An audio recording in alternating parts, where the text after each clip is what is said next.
Hoy quiero hablar acerca de la Santa Cena. Porque con mucha frecuencia los cristianos hemos convertido la celebración de la Santa Cena en un simple ritual o ceremonia que no tiene mucho valor para nosotros. Con mucha frecuencia con la Santa Cena se cumple la ley del péndulo. Que la ley del péndulo dice que uno se va de un extremo al otro. Y nos hemos ido del extremo de la Iglesia Católica que asegura que si no participas de ella no puedes ser salvo. Nos hemos ido al otro extremo en el que casi no le damos ningún valor y la celebramos solamente como un ritual o como una ceremonia más en algunos cultos, pero sin importancia para nuestra vida. Y digo que no le damos ningún valor porque, por ejemplo, no nos importa faltar al culto en el que celebramos la Santa Cena. Y si ya no deberíamos de faltar a los cultos y reuniones de la Iglesia, mucho menos a los cultos en los que celebramos la Santa Cena, por la importancia que tiene para la Iglesia y para nuestra vida en particular. Para hablar de la Santa Cena quiero empezar leyendo, como casi siempre que celebramos la Santa Cena, las enseñanzas de Pablo acerca de la Cena del Señor.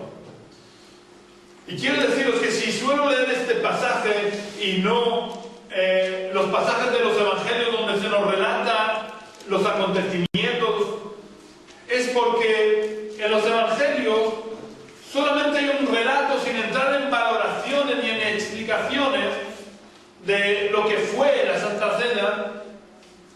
Sin embargo, Pablo, como el hombre que Dios usó para poner los cimientos, los principales cimientos de la iglesia cristiana, el apóstol Pablo, en su enseñanza que da a la iglesia de Corinto, sí que establece unas pautas, unas bases sobre las que celebrar la Santa Cena. Así que vamos a leer en 1 Corintios capítulo 11, versículos 23 al 32. El apóstol Pablo dice, y eso es importante lo que empieza diciendo. El apóstol Pablo empieza diciendo, yo recibí del Señor lo que también os he enseñado. El apóstol Pablo no lo había aprendido de lo que le dijeron los demás apóstoles. Porque no podemos olvidarnos que Pablo no estaba en el aposento alto el día de la Pascua en la que Jesús estableció la Santa Cena.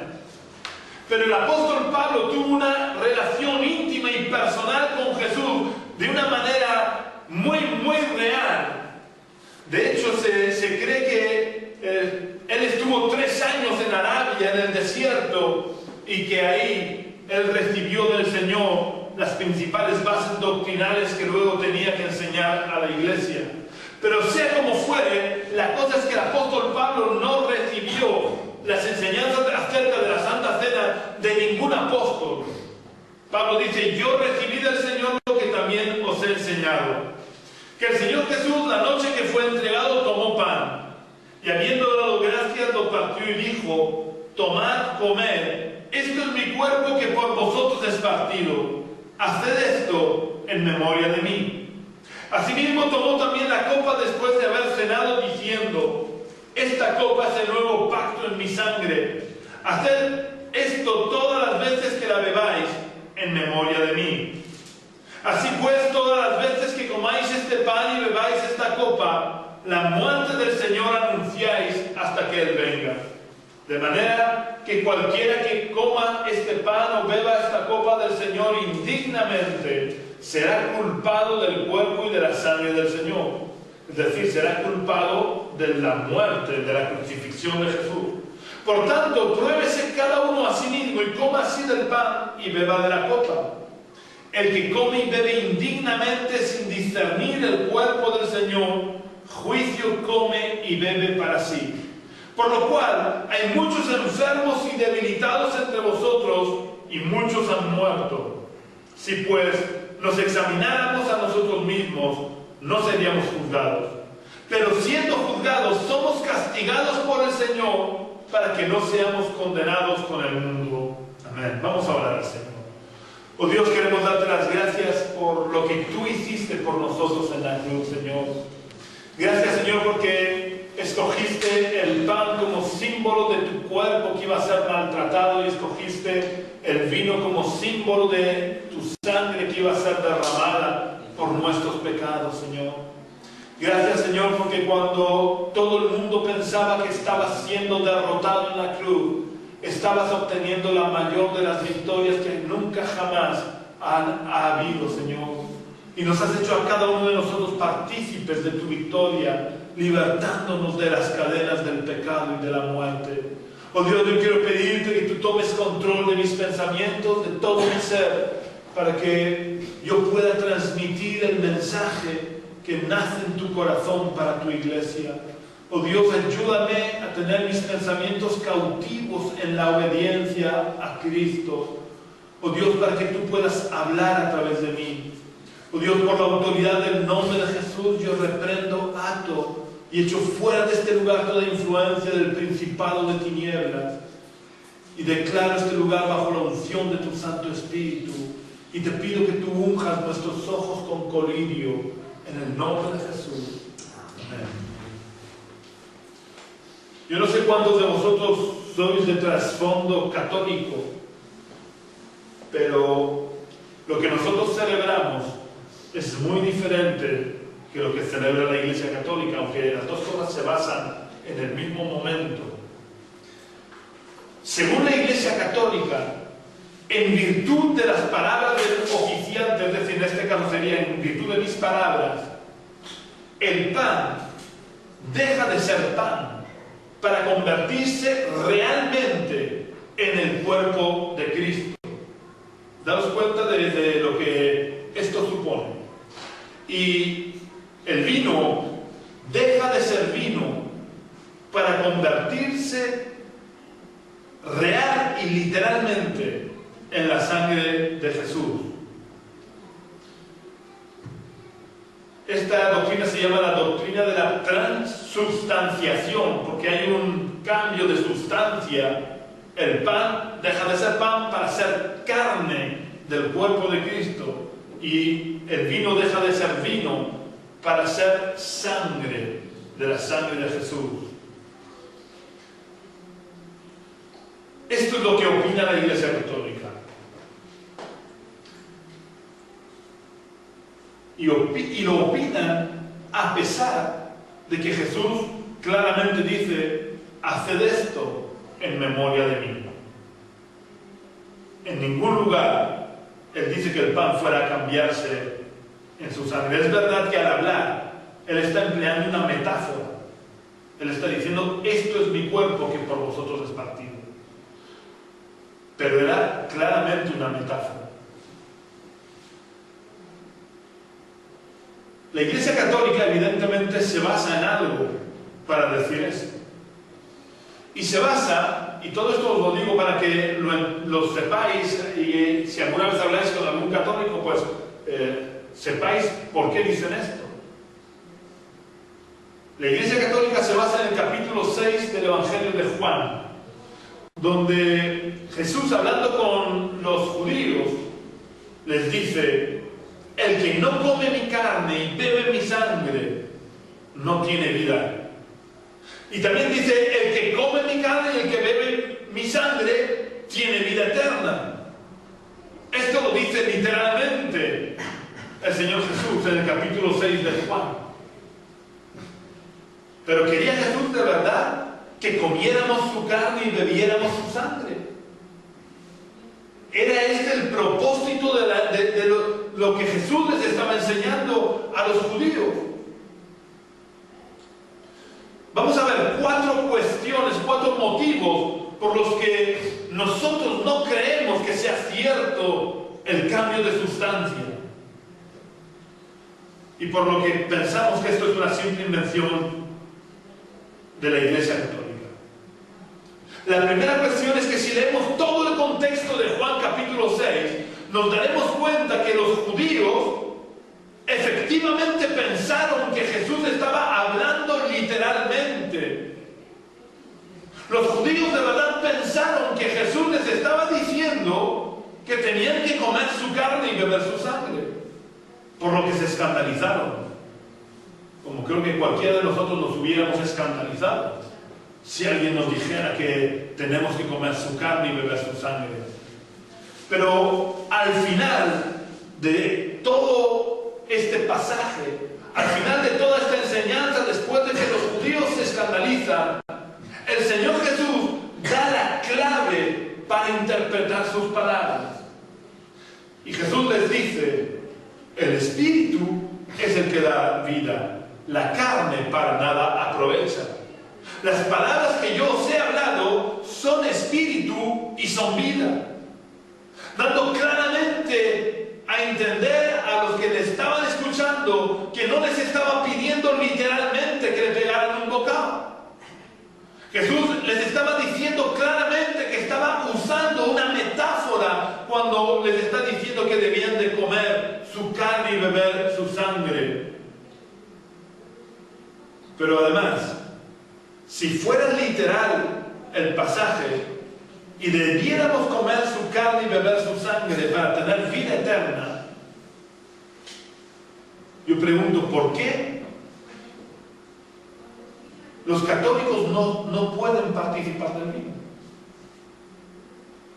¿Por qué los propios sacerdotes y autoridades católicas están condenando a sus fieles al infierno? Porque según ellos, las palabras de Jesús eran literales: el que no come mi carne y bebe mi sangre. Por tanto, si yo te doy el pan que se supone que es la carne y me bebo yo el vino y a ti no te doy, te estoy privando de la salvación, porque Jesús dijo: el que no come mi carne y bebe mi sangre no puede tener vida eterna. Por tanto, ellos mismos, las mismas autoridades católicas, si esto fuera verdad, están condenando a sus fieles al infierno. La segunda cuestión de por qué nosotros no creemos en esta doctrina de la transubstanciación es que Jesús mismo dice que cuando participemos del pan y del vino, lo hagamos para recordar su sacrificio.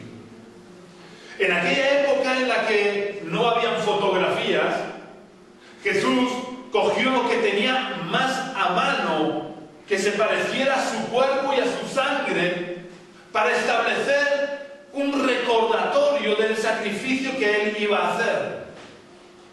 Y por eso Jesús dice: haced esto en memoria de mí. El tercer motivo por el que no creemos en esta doctrina es que si de verdad el pan y el vino se convirtieran literal y verdaderamente en cuerpo y sangre de Cristo, nosotros, al participar de la Santa Cena, estaríamos convirtiéndonos en antropófagos y caníbales. Y Dios prohíbe el canibalismo. Y en cuarto y último lugar, el rey David profetizó que el cuerpo del Mesías no vería corrupción. Por eso Jesús resucitó al tercer día, justo antes de que empiece la corrupción de la carne. Pero si nosotros nos comiéramos de verdad su carne y bebiéramos de verdad su sangre, su cuerpo vería corrupción. Porque lo que tomamos en la Santa Cena pasa por todo el proceso digestivo. Y sabiendo esta aparente contradicción, viendo esta contradicción con la profecía de David, la Iglesia Católica en un principio decía que Dios milagrosamente hacía que el pan y el vino no pasaran por el proceso digestivo. Dándose cuenta de la contradicción que supone que el pan y el vino pasen por el proceso digestivo, y las palabras del rey David, que dijo que el cuerpo del Mesías no vería corrupción. Pero claro, la ciencia avanza y llegó el momento en que se pudo ver por dónde pasa lo que comemos, e hicieron un estudio y certificaron que los que toman lo que la Iglesia Católica llama Eucaristía y nosotros Santa Cena, pasa efectivamente por todo el proceso digestivo. No ocurre ningún milagro. Por tanto, la doctrina de la transubstanciación queda invalidada por la profecía del rey David, que dijo que su santo, que el Mesías, no vería corrupción. Espero que haya quedado claro que la Santa Cena es un recordatorio del sacrificio de Cristo y no una celebración de canibalismo en el que nos comemos literalmente el cuerpo de Cristo.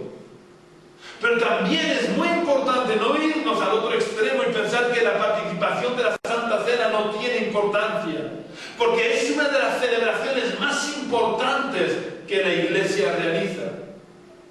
Porque el apóstol Pablo, bajo la inspiración del Espíritu Santo, afirma que podemos llegar a estar muertos si al participar de ella no discernimos el cuerpo del Señor.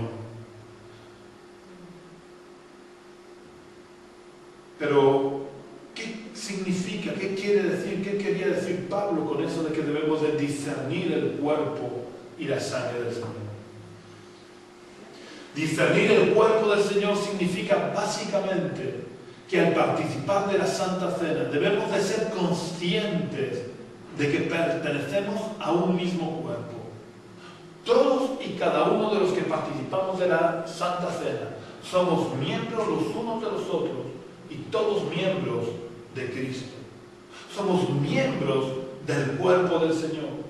Y si pertenecemos al cuerpo del Señor, tenemos que tener claro que debemos de vivir en santidad. Porque Cristo es santo. En Cristo, como dijo Pedro, no hubo pecado ni se halló engaño en su boca. ¿Sabéis qué se hace cuando un cuerpo extraño entra en nuestro cuerpo? Si lo que entra en nosotros es un ser vivo, como una bacteria o un virus, lo que hacemos es combatirla para matarla, porque causa enfermedad y puede provocar la muerte. Y si es una materia que no está viva, como por ejemplo cuando se nos mete una mota de polvo en el ojo, lo que hacemos inmediatamente es limpiar el ojo y echarlo fuera del cuerpo. Y si lo que se desarrolla en nuestro cuerpo es un tumor, lo que hay que hacer para poder vivir es extirparlo. Por eso cuando no vivimos en santidad, somos un cuerpo extraño en el cuerpo de Cristo. Porque Cristo es santo y su cuerpo es santo. Y si nosotros somos miembros de su cuerpo, tenemos que ser santos. No podemos pertenecer a un cuerpo que es santo si no vivimos en santidad. Y esto debería de hacernos reflexionar a la hora de participar de la Santa Cena. Porque al participar de la Santa Cena estamos confesando que todos somos miembros de ese cuerpo santo de Cristo. Por eso el apóstol Pablo nos enseña que debemos probarnos o examinarnos a nosotros mismos. Y quiero enfatizar a nosotros mismos, no al vecino.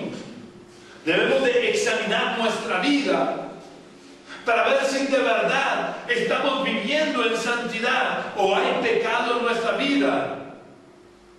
Porque si hay pecado en nuestra vida, somos un cuerpo extraño en el cuerpo de Cristo. Aunque yo me haya bautizado, aunque yo haya aceptado a Jesús en mi corazón, si yo estoy viviendo de una manera no santa, soy un cuerpo extraño en el cuerpo de Cristo. Así que si queremos participar de la Santa Cena, debemos de arrepentirnos de verdad. Porque si participamos de la Santa Cena sin un verdadero y genuino arrepentimiento, según las enseñanzas de Pablo, estamos comiendo y bebiendo el juicio de Dios contra nosotros. Y cosa terrible es caer bajo el juicio de Dios. Y quiero recalcar que el arrepentimiento no es un simple Señor, perdóname. Cuando yo voy a participar del pan y del vino, Señor, perdóname por todos los pecados que he cometido. Eso no es un verdadero arrepentimiento. Decir Señor, perdóname es muy fácil. Pero el verdadero arrepentimiento produce dolor en el corazón por darme cuenta que he hecho daño a Jesús. Porque mi pecado contrista al Espíritu Santo de Dios. Mi pecado me separa de Dios. Y Dios me ama y quiere tener intimidad conmigo, pero no puede tenerla cuando yo vivo en pecado. El arrepentimiento tiene que producir verdadero dolor en el corazón por haber pecado. Y si no se produce ese dolor, no hay arrepentimiento. A lo mejor, como mucho hay remordimiento. Pero el remordimiento le llevó a Judas no a la salvación, sino al suicidio. El remordimiento no nos va a llevar al reino de los cielos. Solamente el verdadero arrepentimiento es el que restaura nuestra relación con Dios y es el que de verdad hace que la sangre de Cristo nos limpie de todo pecado. Con mucha frecuencia decimos que la sangre de Cristo nos limpia de todo pecado, pero eso es una verdad a medias y por tanto es una falsedad. La sangre de Cristo nos limpia de todo pecado cuando hay un verdadero arrepentimiento en nosotros. Si no hay verdadero arrepentimiento, la sangre de Cristo no nos limpia absolutamente de nada.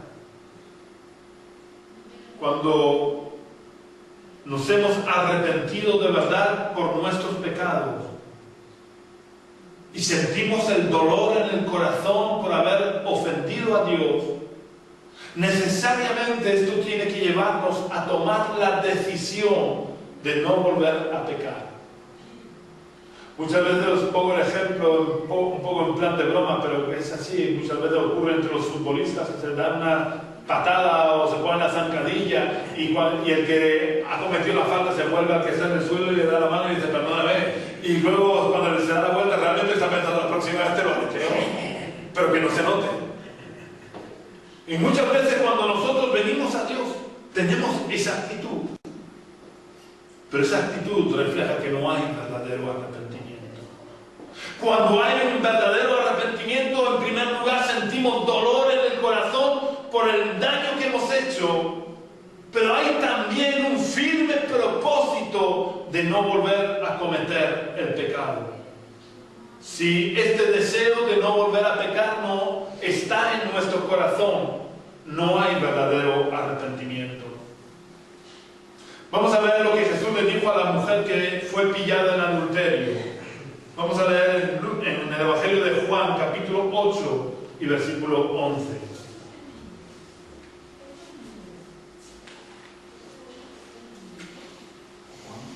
Juan, capítulo 8 y versículo 11.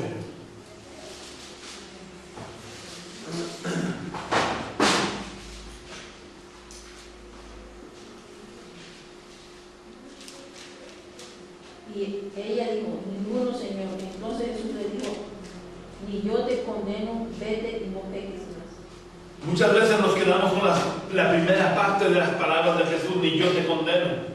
Pero Jesús no acabó la frase ahí. Jesús dijo, vete y no peques más. El arrepentimiento debe de incluir el deseo y la voluntad. Porque nosotros no nos movemos por deseos, sino por voluntad. El arrepentimiento debe de incluir el deseo y la voluntad, el propósito firme de no volver a pecar. Si cuando participamos de la cena del Señor y le decimos, Señor, perdóname, no hay un verdadero arrepentimiento, no hay un verdadero deseo de no volver a pecar, es mejor que no participemos de la Santa Cena, porque estamos comiendo y bebiendo el juicio de Dios contra nosotros. A lo mejor creemos que no pasa nada porque, bueno, participo de la Santa Cena sin haberme arrepentido de verdad, me voy a mi casa y aparentemente no ha pasado nada. A veces porque no vemos que se abra el cielo y caiga un rayo sobre nosotros, pensamos que no pasa nada. Pero hay algo mucho más grave que el que se abra el cielo y caiga un rayo del cielo y me mate. Lo que es más grave es que mi nombre sea borrado del libro de la vida. Quiero dejar claro que no me estoy refiriendo que porque en un momento de debilidad peque, enseguida Dios va a coger la goma y va a borrar mi nombre del libro de la vida. No me estoy refiriendo a esto, porque no debemos de vivir en temor de perder la salvación. No debemos de vivir en temor que Dios vaya a borrar nuestro nombre del libro de la salvación por una debilidad que yo tenga en un momento dado y caiga en un pecado. Pero esta seguridad de la salvación no puedo convertirla en licencia para pecar. No puedo convertir la libertad con que Cristo nos ha hecho libres en libertinaje. Una cosa es que en un momento de debilidad yo caiga y cometa pecado y no por eso voy a perder la salvación. Pero otra cosa muy diferente es que yo viva deliberadamente cometiendo pecado y justificando mi pecado, porque sabéis, nadie peca sin justificarlo. Muchos viven pecando y no se preocupan, no, yo es que como soy salvo por la fe ya está. Pero la fe que nos salva es la fe que nos hace vivir en santidad. Cuando vamos a participar de la Santa Cena debemos discernir el cuerpo del Señor, siendo conscientes de que somos miembros de su cuerpo y por tanto partícipes de su santidad. Por lo que si no estamos viviendo en santidad, tenemos que arrepentirnos del pecado y debemos de tomar la firme decisión de no pecar. Y si no estamos dispuestos a dejar de pecar, es mejor que no participemos de la Santa Cena. Porque el apóstol Pablo enseña claramente que estamos comiendo y bebiendo el juicio de Dios contra nosotros.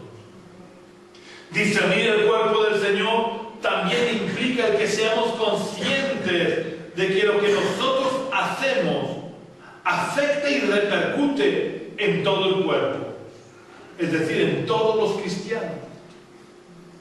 A veces he oído decir a cristianos que lo que yo haga fuera de las puertas de la iglesia es mi problema y de nadie más y a nadie le importa lo que yo haga o lo que yo vivo fuera de la iglesia.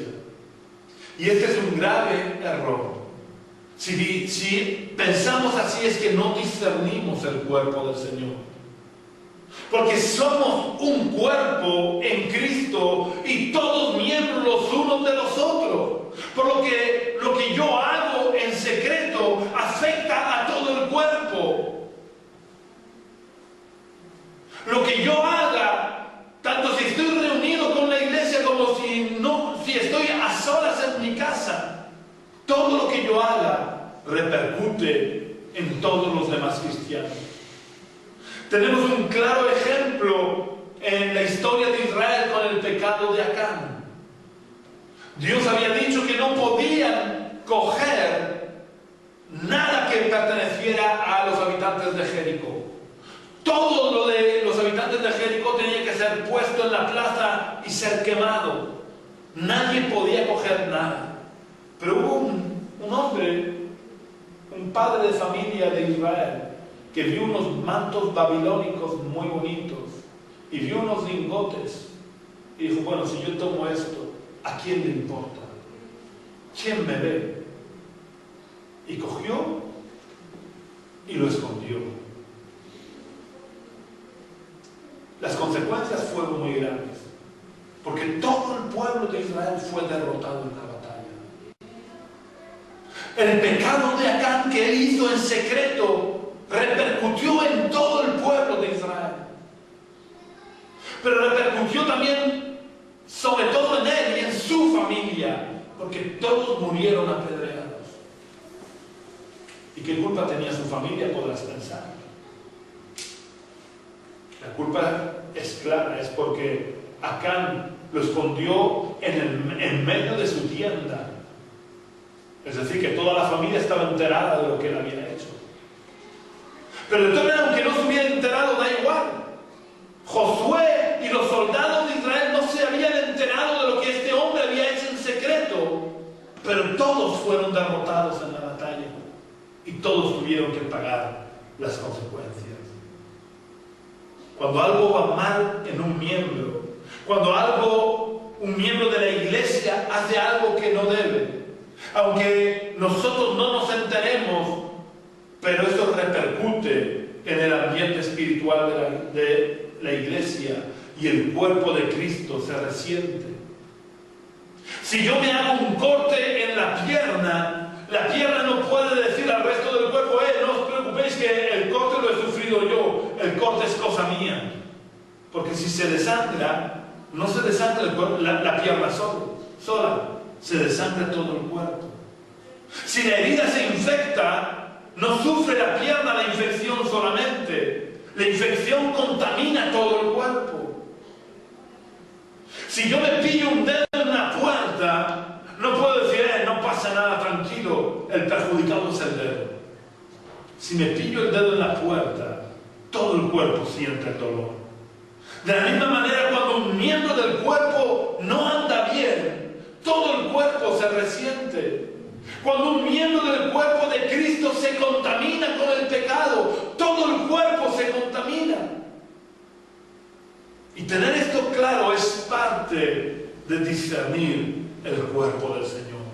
Porque cuando yo vivo aún en mi casa, en lo secreto, donde nadie me ve, debo ser consciente que soy miembro del cuerpo de Cristo y que lo que yo haga, aunque sea en secreto, afecta a todos mis hermanos que son miembros del mismo cuerpo que yo.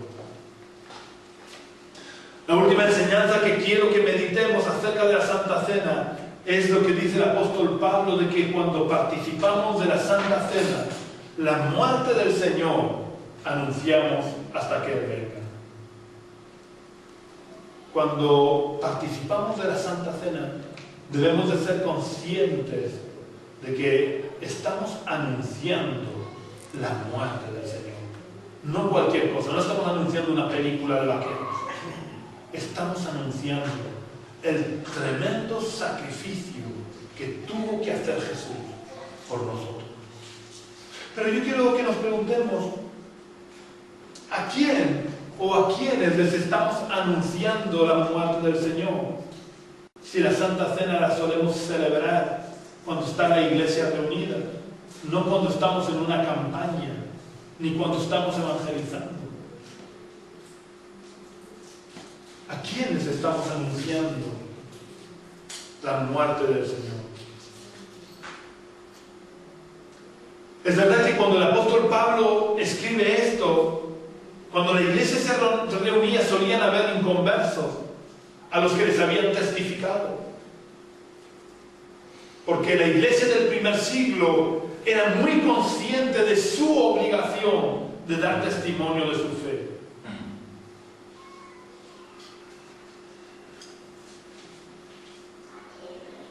Pero cuando la iglesia se reunía, los presentes, los que estaban en esa reunión, eran mayoritariamente cristianos o por lo menos simpatizantes, ya que por la persecución no se juntaba cualquier persona a la iglesia.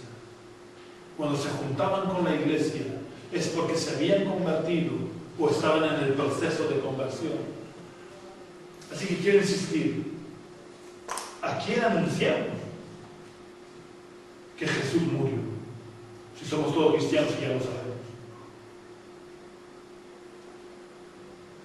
Estamos anunciando a los demonios y a todas las huestes espirituales de maldad que Jesús murió y los venció en la cruz. Por eso la Santa Cena tiene una gran carga espiritual. Cuando participamos de la Santa Cena, estamos dándole un guantazo espiritual a los demonios, porque les estoy recordando que fueron derrotados por Jesús en la cruz del Calvario. No olvidemos que la muerte de Cristo fue la certificación de la victoria de Cristo sobre todos los poderes de las tinieblas, como lo enseña como lo enseña el apóstol Pablo en Colosenses capítulo 2 y versículos 14 y 15.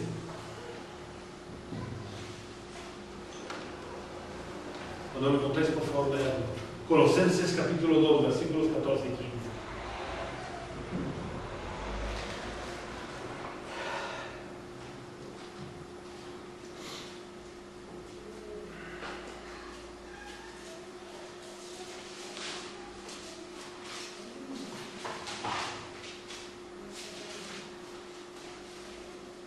Colosenses capítulo 2, versículos 14 y 15.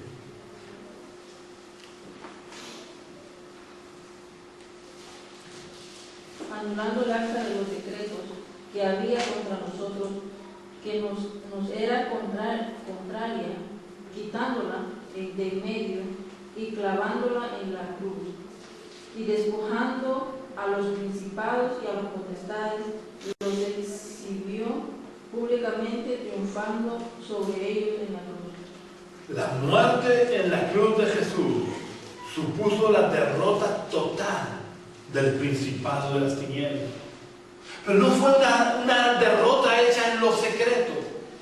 Lo que el apóstol Pablo está diciendo es que hubo una exhibición pública en los cielos de la derrota de todos los poderes de las tinieblas. Luego, cuando celebramos la Santa Cena y recordamos la muerte de Cristo, es como si, dicho de forma gráfica, estuviéramos metiéndole el dedo en el ojo a los demonios. O como si les estuviéramos dando una patada en el hígado a todas las huestes espirituales de maldad, porque les estamos restregando que Cristo los venció en la cruz.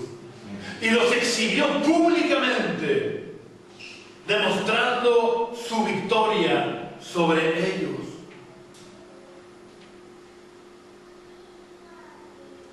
Así que esta enseñanza también enlaza con la de discernir el cuerpo del Señor. Porque nadie debe de tomar la Santa Cena indignamente, ni a la ligera. Porque el ser o estar en condición indigna nos quita la protección de Dios. Porque no podemos olvidar que sin santidad nadie puede ver al Señor. No podemos vivir bajo las alas del Omnipotente si no vivimos en santidad. No podemos vivir bajo la protección de Dios si estamos viviendo en pecado.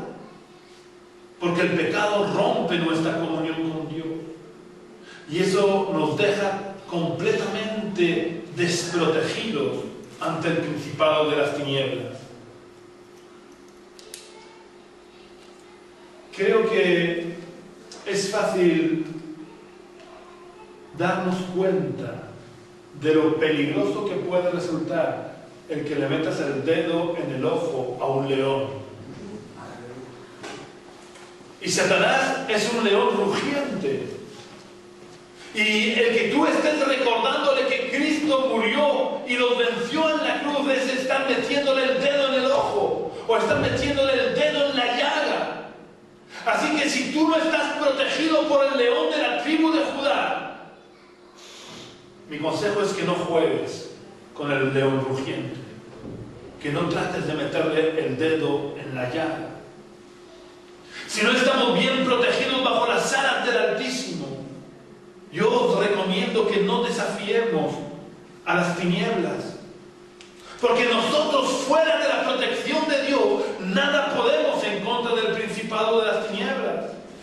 Por eso Pablo dedica todos estos versículos que leímos al principio a explicarnos que no debemos participar de cualquier manera de la Santa Cena, porque la Santa Cena tiene una carga espiritual por el desafío que supone contra el principado de las tinieblas, por el anuncio que conlleva en el mundo espiritual que las tinieblas fueron derrotadas por Jesús. A veces somos un poco frívolos con todo lo que tiene que ver con nuestra vida espiritual, porque no vemos o no somos conscientes de la gravedad y las consecuencias de todo lo que afecta a nuestra vida espiritual. Pero todo lo que ocurre en el mundo espiritual tiene consecuencias también en el mundo físico. Pablo advierte que debemos examinarnos a nosotros mismos antes de participar de la Santa Cena. Porque si estamos en una condición de indignidad espiritual, por el motivo que sea, es preferible no participar de la Santa Cena. Porque si participamos de la Santa Cena indignamente, nos estamos abriendo a la influencia del principado de tinieblas. Y las consecuencias no se hacen esperar. Pablo dice claramente que por este motivo, porque algunos miembros de la iglesia de Corinto participaban indignamente, por este motivo, Pablo les dice, hay muchos enfermos y debilitados entre vosotros, y muchos han muerto. No sé si Pablo se refería literalmente que habían muerto físicamente, o se refería espiritualmente, o quizás se refería a ambas cosas. Pero la consecuencia de participar indignamente es la muerte. Para terminar, solo quiero recordar y enfatizar que cuando vamos a participar de la Santa Cena, tenemos que tener muy claro dos cosas fundamentalmente. Tenemos que discernir el cuerpo del Señor y tenemos que ser conscientes que estamos anunciando que Cristo venció en la cruz. Por lo que por ambas cosas debemos de vivir en santidad. Porque el cuerpo al que pertenecemos es santo. Y porque sin santidad nos salimos de la protección de Dios y quedamos a merced de las represalias del principado de las tinieblas. Que Dios nos bendiga y nos ayude a participar de la Santa Cena, siendo plenamente conscientes de lo que estamos haciendo. Vamos a orar al Señor. Señor y Padre Celestial, queremos darte las gracias por el pan que simboliza tu cuerpo, que fue clavado, que fue maltratado, que fue azotado, que fue herido por nuestros pecados. Tú cargaste en el cuerpo de Jesús el peso de nuestro pecado. Gracias, Señor, por el vino que simboliza la sangre de Jesús, que fue derramada en la cruz del Calvario para limpiarnos de todo pecado. Gracias porque a través de la sangre de Jesús nos ves limpios, santos y sin mancha. Pero yo quiero pedirte en esta mañana, Espíritu Santo, que tú traigas convicción de pecado y arrepentimiento, y que podamos arrepentirnos, podamos experimentar un arrepentimiento genuino y podamos tomar el firme propósito de no volver a pecar. Yo te pido, Señor Jesús, que nos ayudes a entender la importancia que tiene que estamos anunciando a los principados de las tinieblas que Cristo venció en la cruz, que Cristo los exhibió a todos ellos públicamente, triunfando sobre ellos, Señor. Oh Dios, ayúdanos a ser conscientes que somos miembros los unos de los otros y que lo que hagamos, aunque sea en lo secreto, perjudica o bendice a todo el cuerpo. Ayúdanos a ser conscientes de tu cuerpo, a discernir tu cuerpo, Señor. Oh Dios, yo te pido que ahora al participar de la Santa Cena, Señor, tú obres en cada uno de nosotros, nos limpies, nos perdones, Señor, y que también sanes nuestros cuerpos. Oh Dios, y también cuando nos marchemos de este lugar, en ningún momento nos olvidemos de que somos miembros de un cuerpo santo y que en consecuencia debemos de vivir en santidad. En el nombre de Jesús.